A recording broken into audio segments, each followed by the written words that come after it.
Hi guys, Shannon Davis here from Image Property. Just wanted to give you another update as to what we're seeing on the front lines of real estate in real time, not sort of lagging.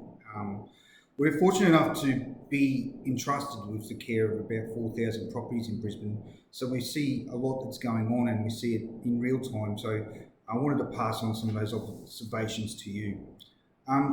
Just pre-Corona, we're on the cusp of coming back to a more balanced market, and we were seeing rent rises along the portfolio.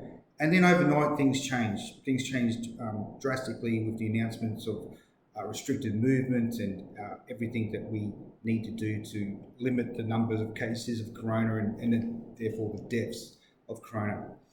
We've had a lot of redundancy and hardship, and there's still not a lot of payments kicking in. So it means like this is the sort of area that and time that is going to, until early May, you're going to get some respite for that then.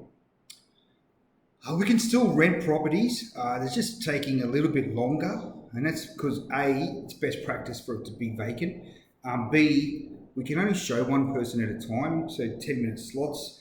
And C, and this is probably the biggest reason, is there's just no urgency. Basically, if you have a roof over your head tonight, you've got a roof over your head for the next 6 months, being no eviction moratorium. So the type of tenants that we're seeing out there now are just ones having a bit of a sticky beak, and in some cases they're re-signing their leases on a reduced amount of rent, even just to secure a tenant. So just be mindful that it's going to probably take about, you can expect maybe double the vacancy that we would usually do to get properties turned over.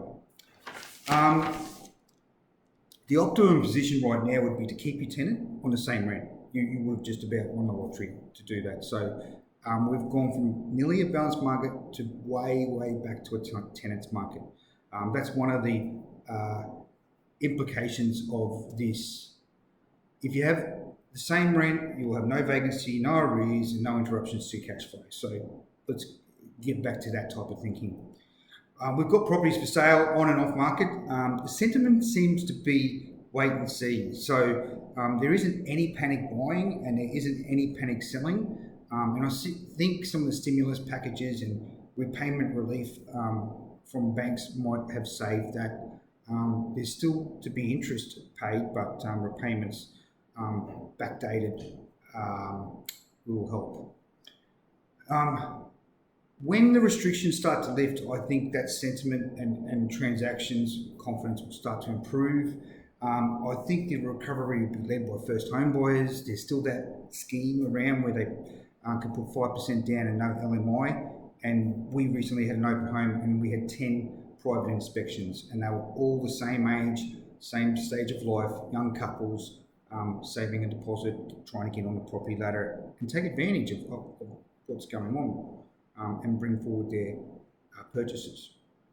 The numbers don't look too bad, a little bit like when unemployment went up 5.1 to 5.2%. But I expect from the stories we're hearing, the hospitality workers, the travel workers, retail, I think it'll look a lot different in 30 days' time. So at the moment, probably expect a little bit more pain in what's there. Let's manage our cash flow. We've all got to do it personally, investors and businesses and companies and countries.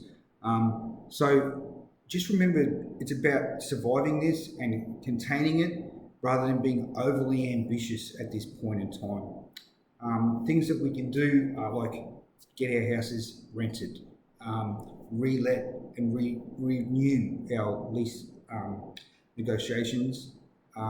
We need to only do urgent maintenance.